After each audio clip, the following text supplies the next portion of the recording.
I quit. If you're good at something, never do it for free. Now That I'm Older has kicked off our very own Patreon over at patreon.com/nowthatimolder, and I was able to get a couple of thoughts from Kenny about our brand new Patreon. What the fuck is a Patreon? As you can tell, he's very excited, and so am I. Now, if you don't know what Patreon is, go to patreon.com/nowthatimolder. It's going to allow you to pick from different goals that we've set up, things that we want to do to accomplish a better podcast for you guys, to bring you guys a better podcast every single week, and to get you guys a better Now That I'm Older. We've got some things that we're going to need to do, and we're going to need your help with them. But if you give us help, we're going to give you something right back. Things like shout outs from Kenny, stickers, t-shirts, exclusive content, all sorts of stuff. So go to patreon.com/nowthatimolder. And we're going to close out now with a few more words from Kenny about what he thinks about Patreon. I thought you were talking about a role-playing character. You thought Patreon was a role-playing character? It sounds like one of the bad guys they would throw at us. There's your commercial. Thanks. What we got here is a little game of show and tell. You don't want to show me nothing, but you're telling me everything. Hello there, it's Paul here from the Rick and Paul Heal the World podcast. I'm Rick, and Paul's doing his very nice, polite voice again. That's absolutely right. That's because we're British. So what's my show about, Paul? Well, I'll tell you what it's about. It's about absolutely anything at all. Oh, great. That's really going to stick in people's mind. Make it narrower. Oh, yeah, sure. Okay, so every week we heal a brand new subject. Oh, that sounds pretty good. Do they get involved, the old listeners? Of course they do. They'll submit an idea to help heal any number of topics. Give me one. Like the Olympics. Oh, yeah? Like aliens. Give me another. Magic. I don't think you can remember anymore. What's the show again? Rick and Paul Heal the World. When's it out? Every Thursday. What's your middle name? No, too much. Shall we sign off? Yeah, bye. Cheerio.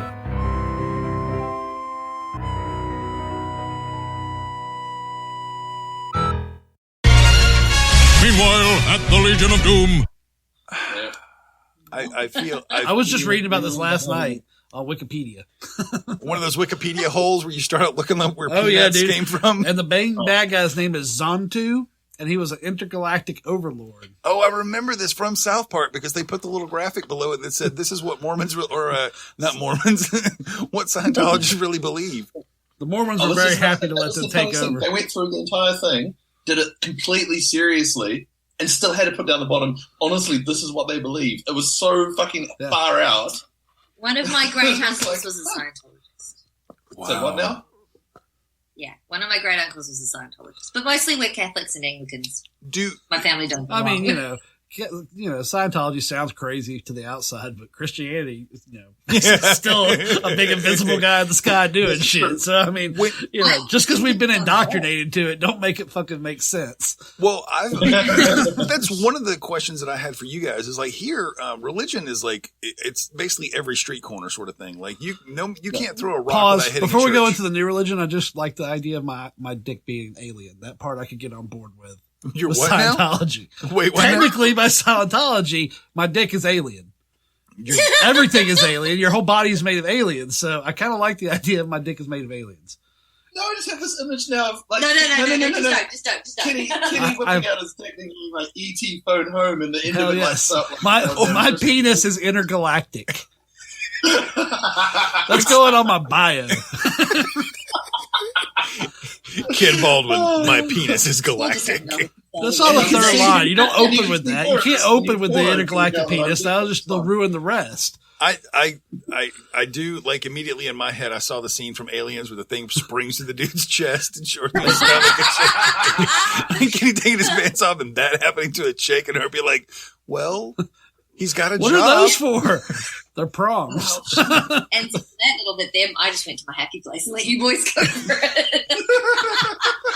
Well, just think about it. I mean, it probably would be a little comfortable if it had prongs to hold it in place, right? It's like a French tickler. Oh.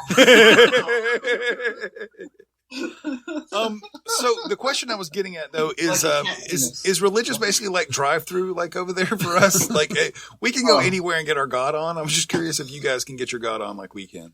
It depends on where you are. Like in New Zealand, it's more along the lines of, and this may sound offensive to whoever listens to it, but it's not like.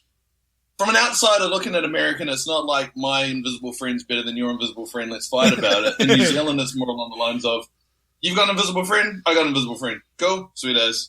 And that's about it. There's no real, oh, you're a Jew, I'm a Catholic, let's fucking fight. There's none of that. It's just, cool, you do it, you do you, I do me, we're good.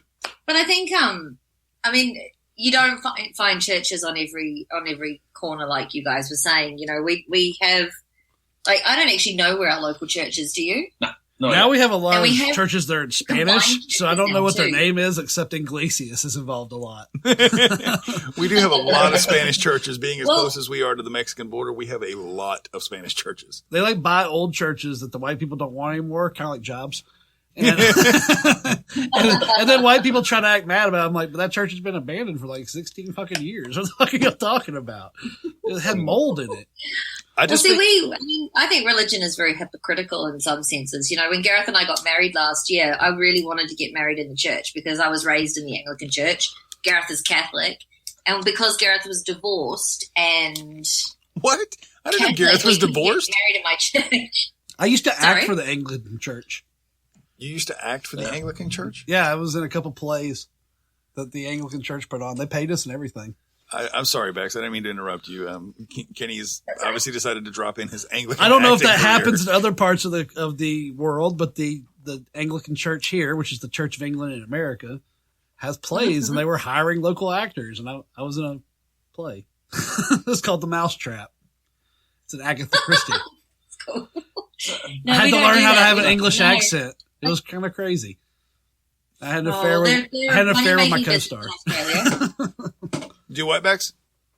They're a money-making business in Australia. We went to try and get married at the local cathedral here, and they wanted $3,000 for some funeral flowers and the time in the church. So we were just like, you know what? No. They got to pay those actors. Holy shit! They wanted $3,000 just. They only paid me $100, but I got to bang my co-star. It's not wrong though. It was a $3,000 donation, and I use the word donation in air quotes. I would have said if it's a donation, it's so the priests can drive their cars. You know, those lovely. That's what hookers call it too. Yeah, hookers call it a donation or a grant. No, it's a donation. Trust me, it's not a grant. That's above their level. Oh, it's a donation. Yeah, it's a donation, so it's not prostitution. Is that how it appears on your credit card? You can't use credit cards with hookers. What kind of fucking Palestinian are you? Well, I was thinking they would have fucking not Palestinian. What's the word? Philistine. What kind of Philistine are you? I was thinking they would definitely have one of those little square things. Where you were going with it. I was trying to figure that one out. Not even close to each other. I was thinking they would have square. I'm sorry. Go ahead. I was like, Bex and I were up a bit late last night. We started watching one TV show and ended up watching a lot, then a lot more. And we went to bed about 1 o'clock this morning. So if we seem a little loopy, we probably lack of sleep. And I've walked 45 kilometers in 4 days, so I'm pretty tired. Yeah. I haven't walked that many kilometers in years. Well, in America, we don't walk kilometers. We walk miles. So you walk miles. Yeah, we walk miles. There's no poems written about, the road less traveled and all the kilometers I have to go. Nobody says that shit. I'm really against the fact that we don't use metric because the English system is stupid. I was thinking of songs with kilometers and can't think of any. The only song I could think of with another unit of distance is what Bex was singing, is the Proclaimers. 28 miles I've walked so far. Is that the name of the song, or is that how long you've walked? No. I would walk 28 kilometers. I will walk 28 kilometers. That's really kind of sad, too, because metric makes way more sense. 9 miles a day. It's well, you've walked 9 miles a day. There'd have to be something really fast chasing me for me to run 9 miles a day. Like I'd have to be avoiding The Walking Dead. Yeah, no. There's a song in particular that Gareth loves called "My Mind Sedate" by She Had. Although you guys know them as they're She Had now. Yeah, but they were known as they went to America. They were called Pacifier. They did a song called Bulletproof, which was really big over there. Then they said, "Screw it, we're going to go back to being She Had." Obviously, no one in America would play them on the radio because it sounded like jihad. They were Jihad, so they were like, "Yeah." And so they had a song that was called "My Mind Sedate," and the chorus is basically just My mind's sedate, over and over again. Really hardcore rocking song. And Bix looked at me one day and went, it sounds like he's thinking 9 miles a day. Ruined the song for me. Totally never listening to it again. I was like, you bitch. You absolute bitch. That was very optimistic to believe that we knew who they were.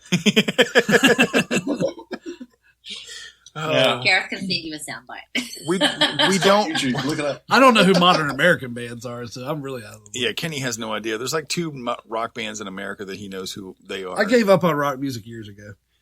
The state of music overall in America is just a poor state compared to where it was like 20, 30 years ago. Plus, It's there's just so much more room for me to make graft off rappers.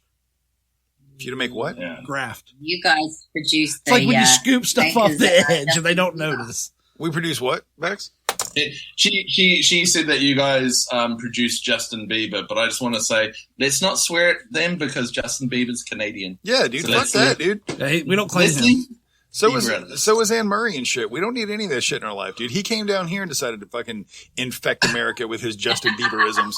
I don't need that in my life. There's plenty of things that we got from Canada that were pretty cool, though, like Michael J. Fox. He was pretty awesome. He's Canadian? Yeah, he's Canadian. Did you see him at the Oscars? So's Kirk Cameron, though. Yeah, well, fuck him. Overall, Kirk Cameron, the crazy banana pants guy who was from fucking Growing Pains, who ruined the entire show. Was in Candace Cameron Bures. Yeah. Oh, god damn, yeah, her. Have you guys tried to watch that fucking that? I love the enthusiasm there. Yeah. Have you guys tried to watch that god awful show with them, the Fuller House? What? Fuller House, the show that Bex watched, binge watched it, and the only reason I watched it is because the middle daughter had grown up, and by grown up I mean she had big titties. Oh, Jodie Sweetin. Jodie Sweetin has huge titties. She was also a crackhead for a little while. She was a crackhead, so we both know. She was a crackhead. All 4 of us know. Nice titties. She does have nice titties, but she probably did some stuff that we don't want to talk about out She probably loud. sucked dick for $20. Yeah, dude, see, that's why we don't fuck sheep here. We have crackheads. So if you're desperate enough to fuck a sheep, you'll fuck a crackhead. I mean, it's the same thought process, I'm sure. It's the same process you have to go through. Fuck it, I ain't getting none. I'm going to fuck that sheep. Fuck it, I ain't getting none. I'm going to fuck that crackhead. It's not that big of a jump.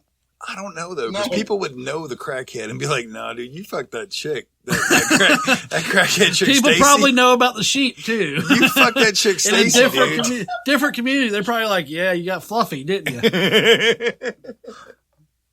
They call you the fluffer. I started giving you the sweet eye. What? The sheep over there. And if you normally use sheepskin condoms, is that like weird with the sheep?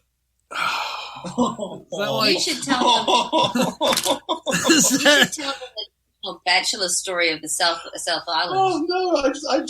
I've got. Oh, thanks, Kenny. I've got mental images of it now. That's a serious question. Is that like kosher?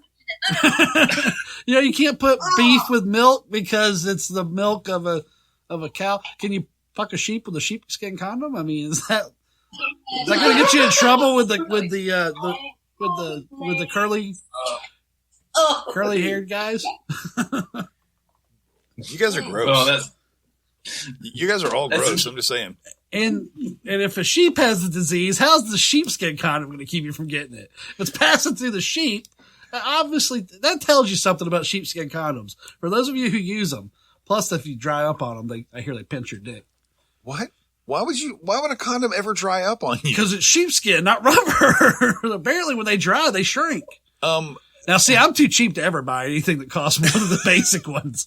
I mean, just give me 25 Trojans. Let me get out of here. Yeah, I'll get the job done. Gareth, was it a bachelor party story or was this a story? And did anybody there use a sheepskin condom? Because now I'm interested in this topic and we need an expert. There's, yeah, I'll be the expert about sheep shagging. Okay. Well, that'll work too. I was really just interested in the condom. If you have the whole sheep, I guess it counts. Women and men and the sheep are nervous. Okay? But your parents are bankers. What's that got to do? It's not like they were farmers. No, but anyway, tell the story of the. Names will be kept private for things, but we had a friend of ours who was a farmer, and he was getting married. We decided to. We're gonna call him Bo. Pardon me? We're going to call him Bo. That's his assigned name. Yeah.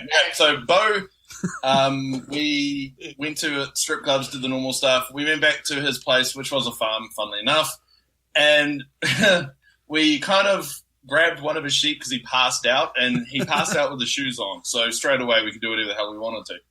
So, we somehow, still can't remember how we did it, got the sheep in the house. Really quiet. I think we taped his mouth up. All right, that's the impressive part. Not that you got the sheep in there, but that you did it quietly. I want to know. Yeah, this is impressive to us city folk.